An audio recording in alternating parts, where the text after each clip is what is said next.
Bom dia, gente. Tudo bom?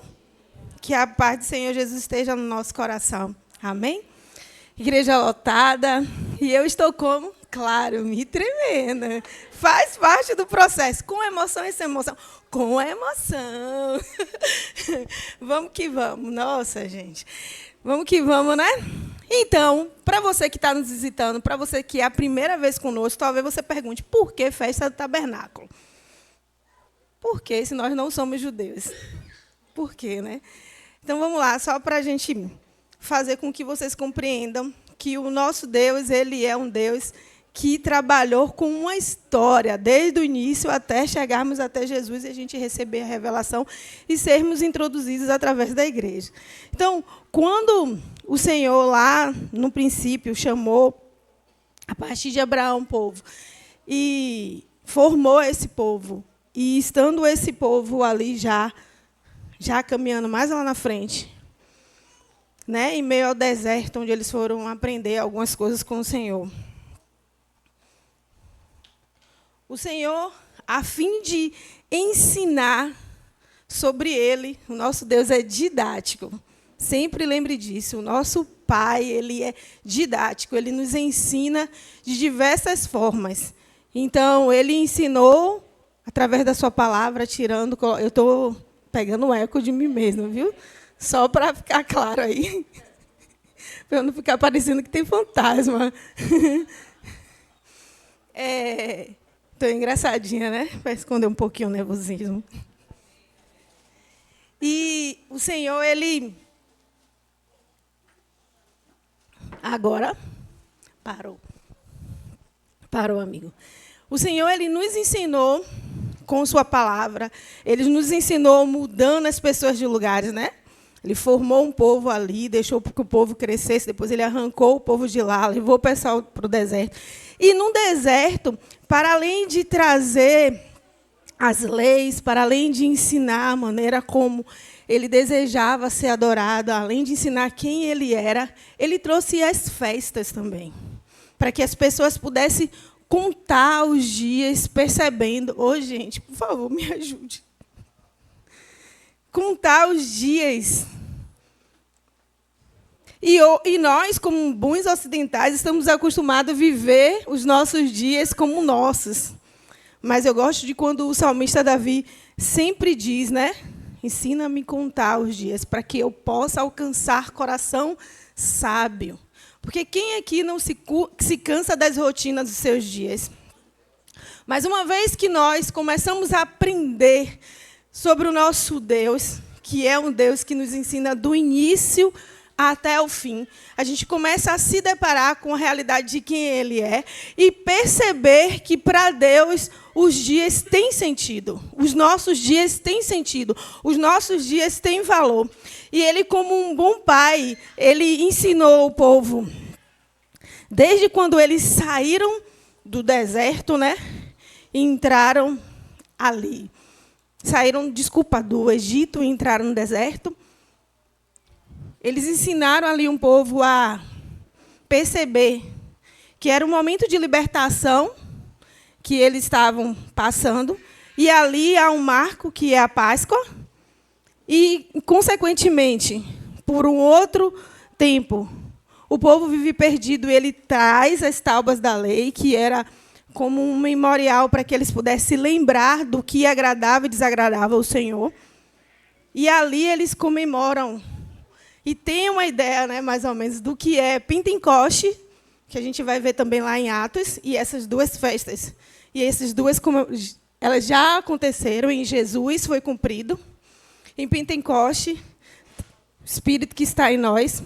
E também havia esse momento, né? Tem essa festa de tabernáculo, tem algumas comemorações antes, né? Tem a parte da festa das trombetas, onde o pessoal anuncia que ele vai vir. Tem um dia de Yom Kippur, que é um dia de perdão, para então entrar em tabernáculo, que tem tudo a ver com o povo que anuncia a vinda, que se prepara para receber Ele. Então, dentro dessa festa, há um anúncio de que Jesus irá voltar para governar.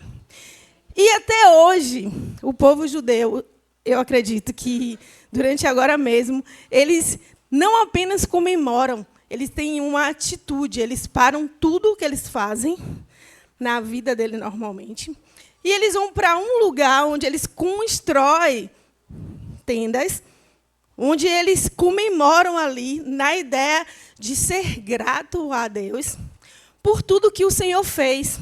Então, eles são bem 8 ou 80, né? Eles são aquele povo que, de fato, amarra os princípios, as ordens do Senhor, para que eles possam lembrar daquilo que o Senhor tem para fazer e o que o Senhor está fazendo na vida dele durante todos os dias. Quem dera nós fôssemos assim. Né? Nós não somos judeus, mas eles são os nossos irmãos.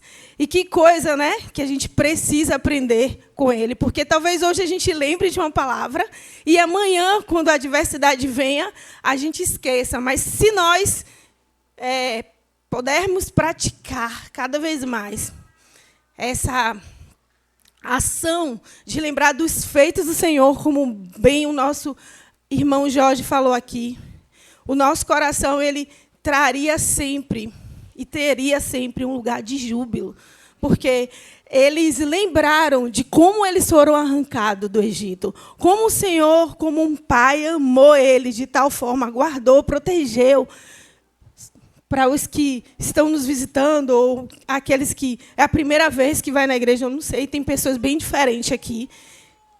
O Senhor colocava uma coluna de fogo durante a noite, para que nenhum bicho chegasse perto. E durante o dia havia uma nuvem que protegia. Que grande amor era esse? De um pai que cercava por detrás, pela frente, por cima, em todos os lados.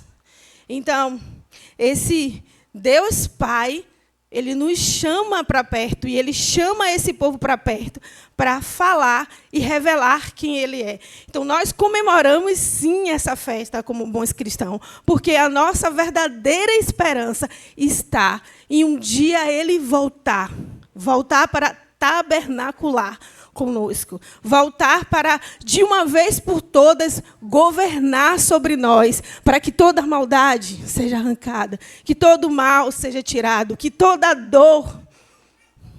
Então, essa esperança, ela precisa ser vívida. Nós não comemoramos como judeus, mas nós comemoramos como a igreja de Cristo que clama, Maranata, ora vem, Senhor Jesus. Então, a festa de tabernáculo é isso, meus irmãos. E aí, gente, os nossos pastores me deu uma tarefa boa, né? Que é falar sobre Deus Pai. E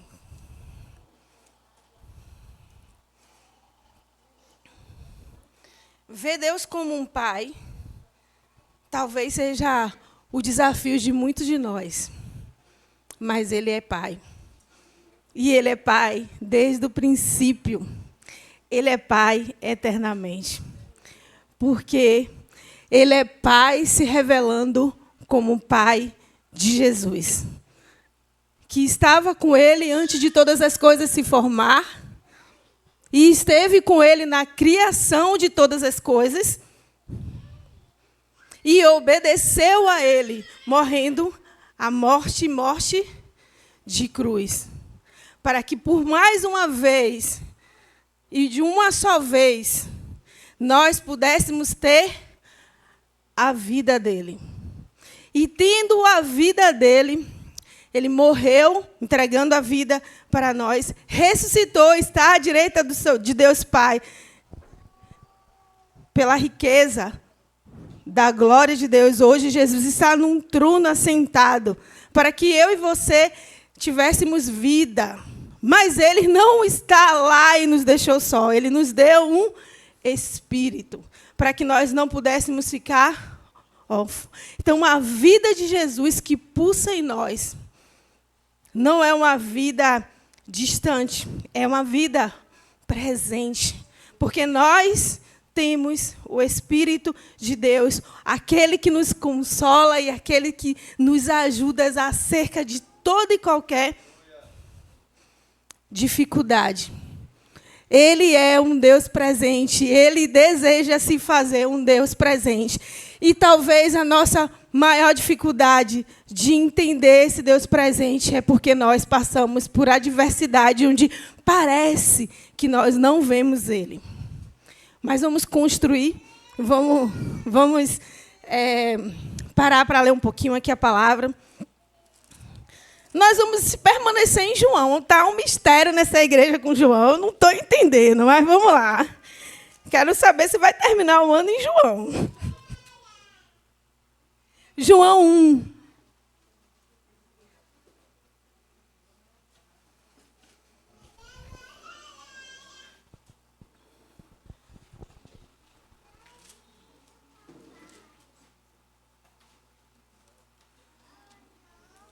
Eu tinha preparado. João é testemunha disso, não é João da Bíblia, é João Salvador. Estava conversando, eu tinha meio que preparado e tal. Quando chegar ontem de noite, eu fui conversar com o Rodrigo. Ele me fez trocar tudo, gente. Rapaz, eu não sei não, velho. Eu estou ainda percebendo, tentando ver o lucro de ser esposa de um pastor. Ainda não consegui encontrar, mas vamos lá.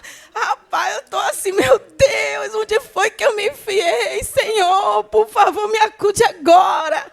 Eu digo, João, você viu eu perguntando para ele? Ele não falou nada, né? Aquele silêncio. Mas ontem ele falou tudo, João.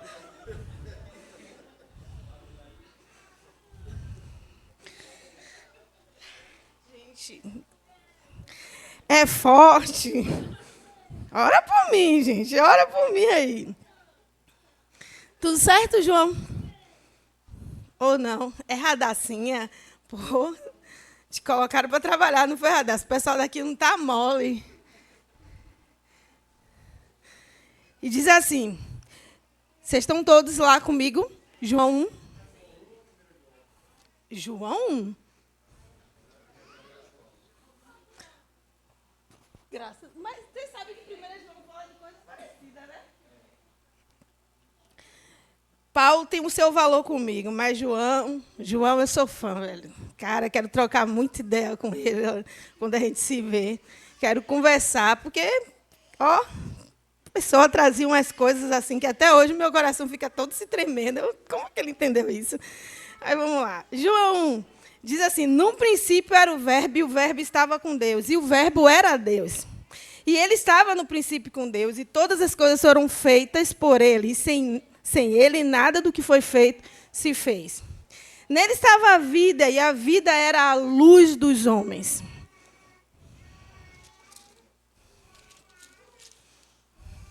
Ó, Débora, deixa ela, está intercedendo. A luz dos homens. E a luz resplandece nas trevas, e as trevas não compreenderam. Houve um homem enviado de Deus, cujo nome era João. Este veio para testemunho, para que testificasse da luz, para que todos crescem por ele. Ele não era luz, mas veio para que testificássemos da luz. Ali estava a luz verdadeira, que alumiava todo homem. E a todo homem que vem ao mundo. E estava no mundo, e o mundo foi feito por ele, e o mundo não o conheceu. Veio para o que eram os seus, e os seus não receberam. Mas a todos quantos os receberam, deu-lhe o poder de serem feitos filhos de Deus, ao que creem no seu nome, os quais não nasceram do sangue, nem da vontade da carne, nem da vontade do varão, mas de Deus. E o Verbo se fez carne e habitou entre nós. Vimos a sua glória como a glória do unigênito do Pai, de graça e de verdade. Essa é a palavra que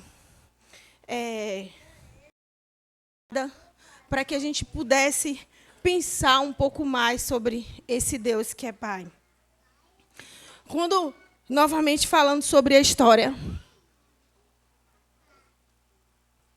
quando nós vimos os apóstolos, a partir do Evangelho, trazendo algumas afirmações. A gente vai ver Mateus ali, afirmando que Jesus é o Messias e trazendo para aquele povo ali todas as bases que fizessem com que eles reconhecessem Jesus como Messias.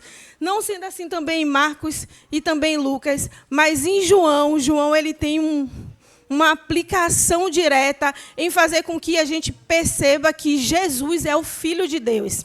E, pensando sobre isso, ele traz essa mensagem de que Jesus ele estava no princípio. E que, no princípio, ele era o Logos de Deus, ele era a vida, ele era uma palavra de Deus. Logo, quando a gente olha para um princípio e vê falando, haja luz, era Jesus se movimentando e fazendo as coisas acontecer em meio àquela atividade caótica. Então, vem comigo e viaja nessa. Imagine agora você liberando uma palavra, a palavra de Jesus, e ela criando forma e fazendo. Era exatamente isso que acontecia. Havia uma palavra, a palavra era liberada e as coisas criavam-se, se formavam-se, se materializavam. Por isso que em Colossenses o apóstolo Paulo vai dizer que ele é a expressão exata, a realidade exata, aquilo que pode ser totalmente palpável, aquilo que pode ser visto, a expressão totalmente concreta de quem é Deus. E, olhando ainda para isso, a gente observa que, mesmo a gente olhando e falando, é o processo original daquele lugar, onde Deus ele não está ali categorizado de uma forma clara como Pai. Porque não tem essa expressão lá em Gênesis, quando a gente olha e vê a criação. Mas a gente vê Jesus, a partir dessa mensagem do Evangelho, como Filho, fazendo todas as coisas. Se Jesus, que é o Filho, estava encarnado lá em Gênesis, existia, se ele era um filho, tinha que existir, porque não existe pai sem filho, nem filho sem pai. No lugar onde tem filho, tem pai, no lugar onde tem pai. Então, aqui a gente começa a perceber que João ele queria mostrar que Jesus era Filho de Deus, mas a fim de revelar Deus como Pai. E a gente vai continuar a história, a gente vai perceber com clareza o momento onde Deus, ele compartilha essa paternidade quando ele chama Abraão. Quando Deus chama Abraão, ele fala, sua parentela, sua família, larga tudo e vem que eu vou te mostrar. Quando a gente olha no princípio lá, em Gênesis, ele vai dizer, e o homem se unirá a essa mulher e... Então, Deus ele é um Deus de princípio, é um Pai que nos ensina coisas mínimas e coisas grandes. Então, a primeira coisa que ele faz é separar Abraão. E ele separa Abraão, pede para que Abraão caminhe com ele. E, caminhando com ele, ele começa a ensinar Abraão acerca das coisas que ele vai fazer e começa a ter um relacionamento de perto com Abraão. Ele começa a desejar que Abraão se torne seu amigo. E ele compartilha com Abraão das coisas que ele espera fazer, a fim de fazer o quê? Uma promessa a Abraão. Abraão e Sara não podiam ter filhos, porque Sara era estéril. Mas ali, Deus promete para Abraão que de Abraão sairia uma nação, Abraão seria pai de todos. Como assim? Há um momento lá inusitado onde ele tenta fazer de uma outra forma e Deus diz, não é pela aí. Não é pela aí. E, mais uma vez, Deus vai, como um pai de amor, chama Abraão para perto, faz aquilo que ele tem para fazer, e Abraão concebe Isaque. E ao nascer de Isaac, ao viver de Isaac, existe um momento onde Deus ele sela com essa promessa com Abraão, que é o momento onde ele pede a Abraão para que ele vá e apresente o sacrifício com Isaac. Né? Ele sobe ao monte com a lenha, com tudo pronto, para sacrificar o filho. Mas ali não é exatamente isso que vai acontecer. Imagine um pai agora subindo com o seu filho para matar seu filho, para entregar para Deus. Mas ali, mais uma vez, o Senhor se revela como um pai que diz assim: eu não sou qualquer pai, eu sou um pai que promete, cumpre, sela. E lá está um outro cordeiro, onde Abraão sacrifica, e ali ele sela a promessa com Abraão, dizendo: ó, a partir de você tudo vai acontecer. E daí surge a questão de que o apóstolo João vai falar que quando a gente segue, a gente vê ele falando que Jesus estava no princípio, e que o princípio, ele era o verbo, e ele encarnou sendo luz dos homens. E essa luz nos deu vida, mas vai chegar um momento aqui onde o apóstolo João vai dizer que os que receberam, que crerem em seu nome, que têm a prerrogativa em algumas palavras, aqueles que vão ter o poder de ser como filho de Deus, eles não nasceram nem do sangue, nem na vontade da carne, nem da vontade de varão, mas sim da vontade de Deus.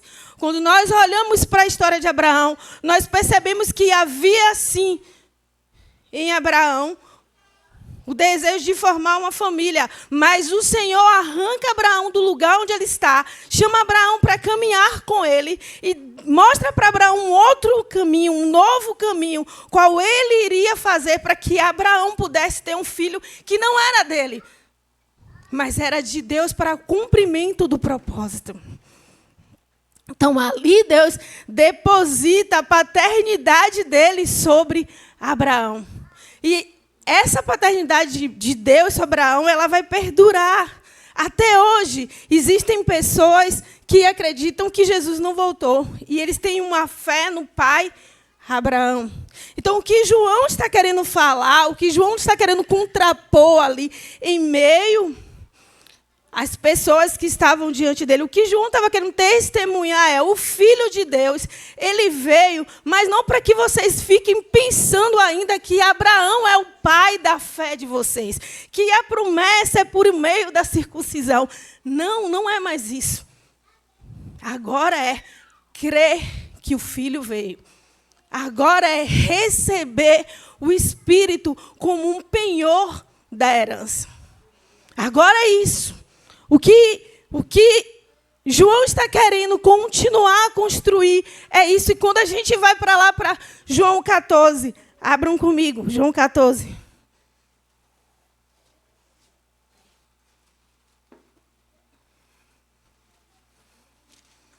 A gente vai ver um episódio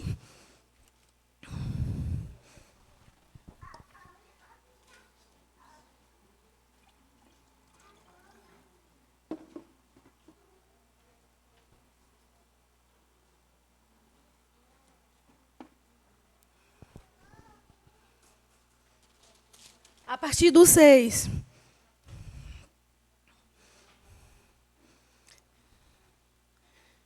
Que diz assim: e disse-lhe Jesus: eu sou o caminho, a verdade e a vida. Ninguém vem ao Pai senão por mim. Se vós me conhecesses, a mim também conhecerias o meu Pai. E já desde agora conheceis e tendes-o visto.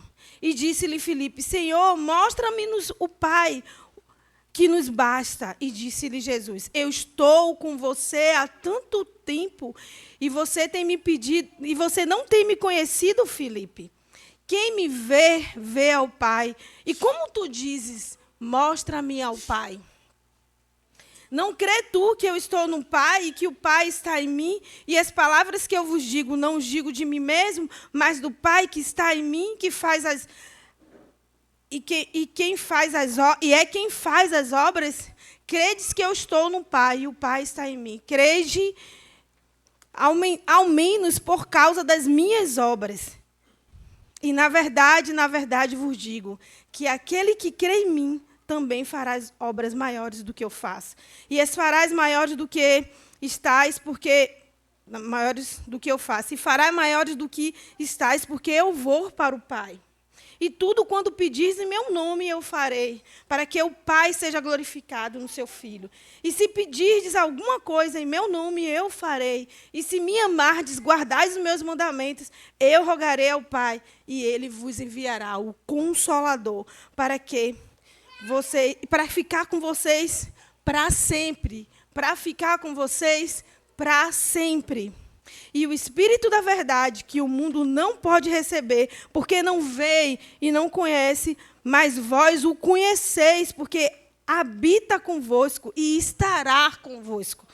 Não vos deixarei órfão, voltarei para vós. E ainda um pouco, e o mundo não me verá mais. Mas vós me vereis, porque eu vivo, e vós vivereis. E naquele dia conhecereis que eu estou no meu Pai, e vós em mim, e eu em vós. Essa aqui é uma conversa que Jesus está tendo com os discípulos, onde Filipe, das pessoas que caminhavam com Jesus, e nesse versículo, Jesus vai se deparar mais uma vez com a incredulidade. Desde lá, desde o momento em que o povo peregrinou no deserto, o desejo de Deus era que o povo encarasse ele e visse ele face a face. A gente vai ver vários episódios de conversa de Deus com Moisés, falem para o povo para que ele suba um monte. E o povo não sobe, o medo, porque Deus naquela época abria a terra e muitos caíam. Muitas coisas, se errasse, meu amigo, não havia claramente, havia de forma... Esqueci um termo para utilizar, mas Jesus estava ali, mas o sacrifício de Jesus ainda não havia sido consumado na terra. Então, em alguns episódios, a lei era o que tratava com o homem. Não havia a graça que hoje nós temos, de ter o Espírito conosco, de ser selado nele, por graça nós temos recebido e por graça vivermos completamente inteiro. Hoje nós não precisamos ter medo, porque nós reconhecemos e temos Deus como Pai. Então, o povo vivia em um episódio de incredulidade. O povo vivia em um episódio onde eles não conseguiam, eles tinham dúvida se de fato, o povo judeu tinha dúvida se de fato Jesus era aquele que estava vindo como Messias ou se era apenas um profeta. E havia muito burburinho em meio aos fariseus, como hoje a gente ouve tantas coisas e a gente fica, nossa, o que está acontecendo? Mas, naquele momento, um dos que caminhavam com Cristo fala, mostra-me um Pai. Que você tanto fala, porque Jesus, em todo o tempo, em tudo que ele fazia, ele não tinha glória para ele. Ele dizia, vocês precisam conhecer o Pai de amor, que chamou Abraão, que separou Abraão e que formou vocês uma nação. Vocês precisam conhecer a vontade desse Pai. Vocês precisam operar segundo a obra desse Pai. Quando Jesus vem como um filho obediente, ele não obedece por obedecer, mas ele obedece por o amor a um Pai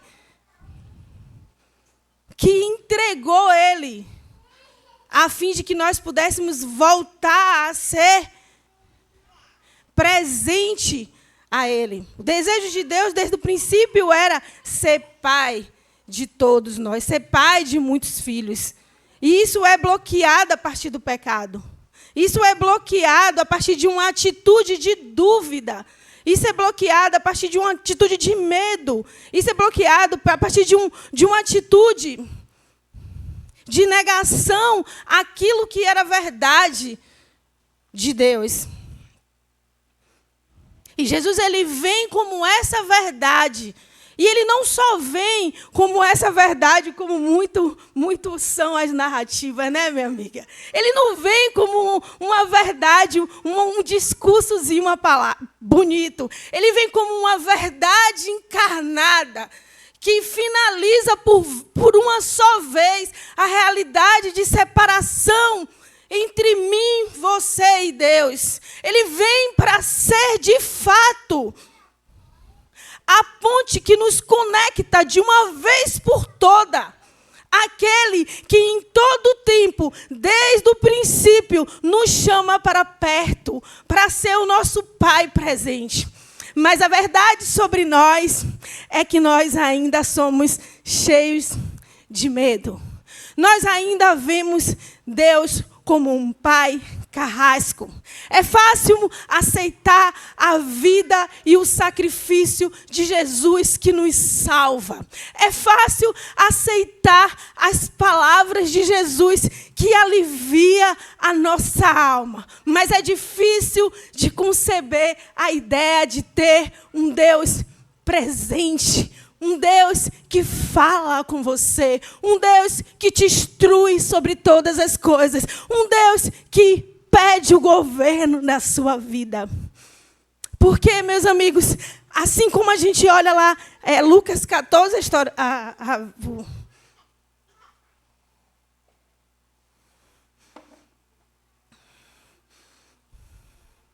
Lucas 14, filho pródigo, eu acho que é 14, né, gente? Eu não vou colocar aqui, não, porque já é 12 horas, eu tenho que acabar. Lucas 15, do 11, né? É fácil. Nós nos acostumamos a ser pessoas de sacrifício. Nós nos acostumamos a ser pessoas de voto. Nós nos acostumamos a ser pessoas devotos, pessoas que entram e saem da presença de Deus. Porque, meu amigo, esses dias a gente viajou semana passada para Baixa Grande e o Igor saiu lá, né? Não tinha como ele ficar com a gente, ele saiu lá com os amigos. E quando eles voltaram, os meninos falaram, o Igor não queria fazer nada. Eu disse, por que, Igor? Ele disse, tudo ele dizia, minha mãe vai brigar, minha mãe vai reclamar. Sabe por quê? Ele sabe quem é a mãe dele. A pergunta é, como que você tem vivido como Deus, como seu pai? Questionando, Deus vai brigar, Deus vai fazer. O sacrifício de Jesus foi que para que de uma vez por toda nós entrássemos no vivo e novo caminho e nos deparassem com a realidade de quem Deus é, para que de uma vez por todas nós aceitássemos ter uma vida transformada pela glória que há em Cristo Jesus. Sabe a glória que há em Cristo Jesus agora? Ele está no trono, à direita de Deus, como filho primogênito, à espera de que os demais filhos se acheguem, se unem em um só coração com Ele, clamando a vontade do Pai. Essa é a vontade de Jesus para nós. Ele nos reconciliou. Eu não sei se você já brigou com alguém, mas nós temos mania de brigar. E quando nós voltamos e fazemos as pazes, nós temos mania de não mais ser a mesma. O nosso amor é fraco, queridos. Mas, deixa eu te dizer uma coisa. O amor de Deus é forte. Ele não te olha como você se vê. Ele te olha como Ele te criou para ser. E sabe o que Ele disse?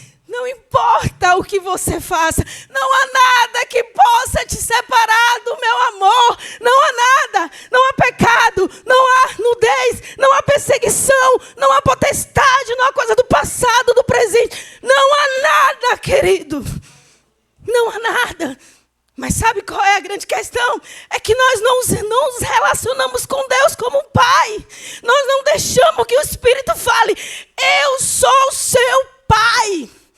Porque nós estamos acostumados com a ideia de pensar o nosso pai carnal. O nosso pai que nos deu o nome. Isso é filiação, querida.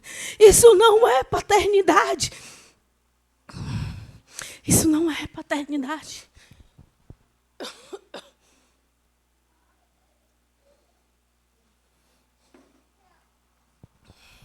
Amados, vocês já pararam para ver como é um processo de adoção?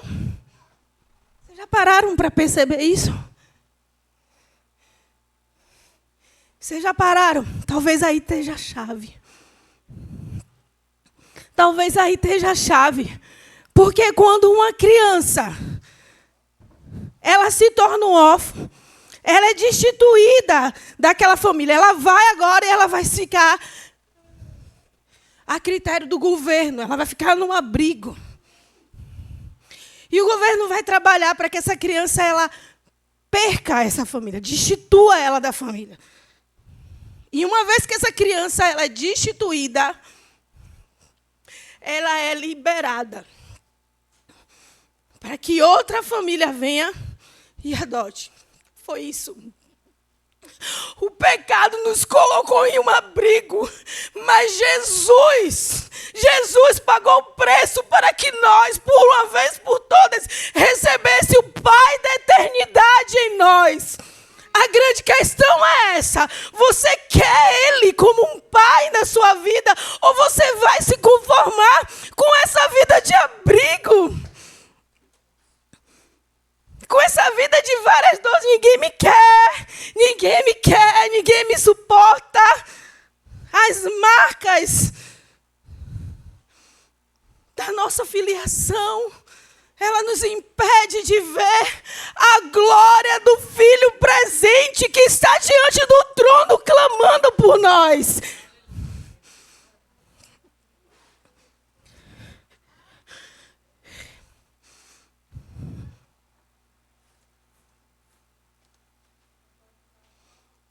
E esse Deus presente,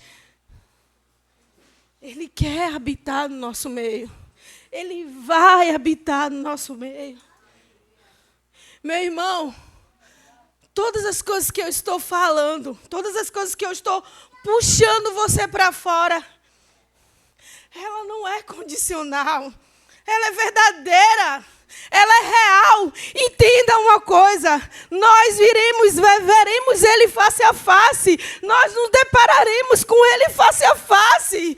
Nós nos alegraremos de uma vez por todas. A grande questão é que tipo de vida você quer viver até que isso aconteça.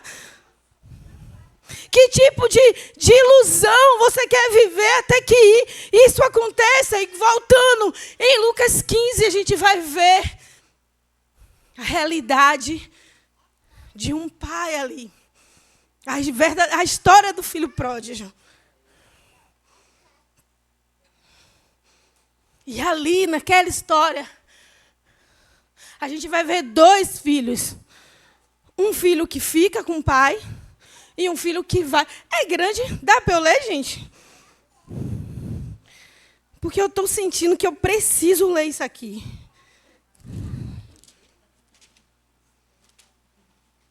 É do 11, né? E disse, um certo homem tinha dois filhos, e o mais moço deles disse ao pai, pai, dai-me a tua fazenda que me pertence, e disse, dai-me a parte da fazenda que me pertence. E ele repartiu por eles a fazenda. E poucos dias depois, o filho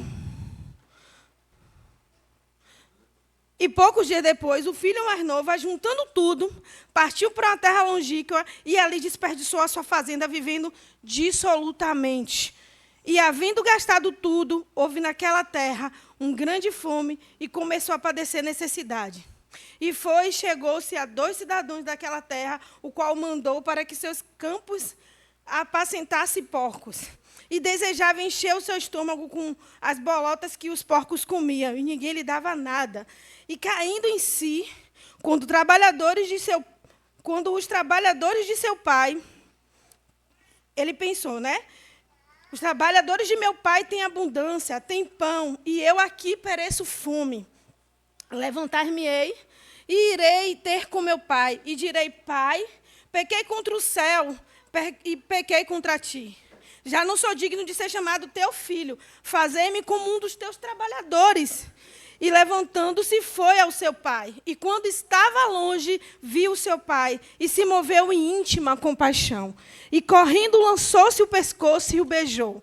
E o filho disse: Pai, pequei contra o céu e perante de ti, e já não sou digno de ser chamado teu filho. Mas o pai disse aos seus servos: Trazei depressa a melhor roupa, vesti, punha um anel na mão e a sandália nos seus pés, trazei bezerro cevado, matai, e comemos e nos alegremos. Porque este meu filho estava morto e reviveu, tinha se perdido e foi achado. E começaram a alegrar-se. E o seu filho mais velho estava no campo. E quando veio e chegou perto de casa, ouviu a música e as danças. E chamando dos seus servos, perguntou-lhe o que era aquilo.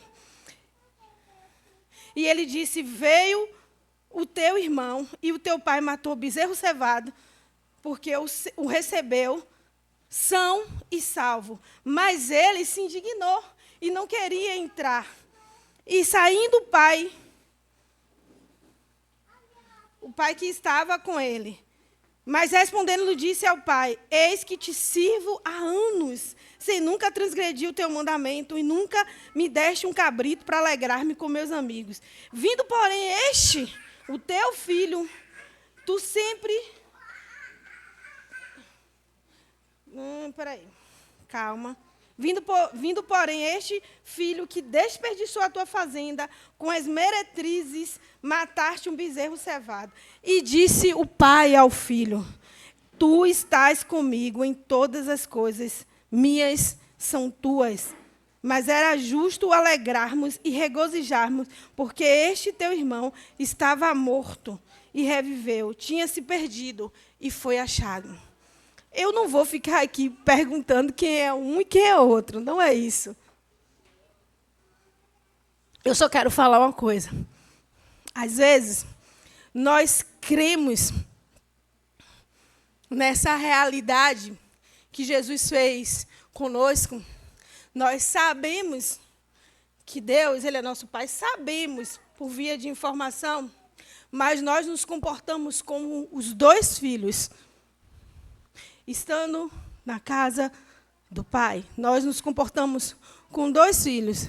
Talvez nós, hoje, bons pós-modernos que somos, não gastemos dinheiro com meretrizes, mas gastemos as nossas vidas com tantas coisas mais, sendo infiel ao nosso Deus.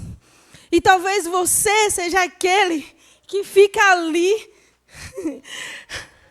né, como um mero legalista, crente farofeiro, que nem entra no reino e nem deixa ninguém entrar. Fica ali, não aponta Cristo para lugar nenhum. Mas deixa eu te dizer uma coisa, aquele pai festejou com um ato que aconteceu. E eu fiquei pensando, no dia de festa, lá vem eu, nem desejava estar aqui. Mas uma mensagem que o Espírito falou muito forte no meu coração é: veste de louvor ao invés de espírito angustiado. O Senhor deseja, em meio à festa, nos libertar, nos curar, nos livrar desse peso, dessa apatia, que nós não conseguimos viver a vida que Cristo nos deu, para que nós nos avance e reconhecer o Pai, e ver que Ele é um Deus presente, que Ele está aí, liberando sol, chuva, dando graça sobre graça, liberando poder de todas as formas, curando. Deus continua curando. Deus continua desejando ser o nosso provedor. Eu queria que a gente se levantasse nessa hora. Em Pentecostes pode fazer bagunça, ou em Pentecostes, Tabernáculo pode fazer bagunça. Então vamos tirar a cadeira aqui, meu irmão. Vamos orar ao Senhor. Vamos dizer, Senhor, eu não quero mais ser como um filho órfão que vive no abrigo achando que está tudo bem. Não, eu quero viver a plenitude que Jesus diz que Ele deseja para mim. Eu quero viver a vida inteira que o Senhor me deu. Eu quero ter revelação da glória de Cristo diante do trono de Deus. Em meio a tudo ruim, eu quero dizer que o meu Pai é um Pai bom. O meu Pai é um Pai presente. É um Pai que me chama para perto. É um Pai que diz, venha do jeito que estás, mas permita que eu te governe, que eu faça. E eu queria até fazer esse convite. Se tem alguém que deseja viver essa vida em plenitude de Deus, e viver essa vida em plenitude, diga sim para o Senhor e peça ao irmão que está do seu lado que ore por você. Peça ao irmão que está do seu lado e diz, eu preciso me liberar. Eu preciso me liberar. Eu preciso viver essa vida de Deus como meu Pai, porque eu não quero que me falte mais nada. Eu não quero me apegar por coisa alguma, mas eu quero viver claramente a vida que Ele me deu nos dias que eu estiver aqui. Eu quero viver o amor compartilhado de Deus no meu coração. Eu quero poder ver a alegria de viver com os meus irmãos e ter graça mesmo em meio às diversidades.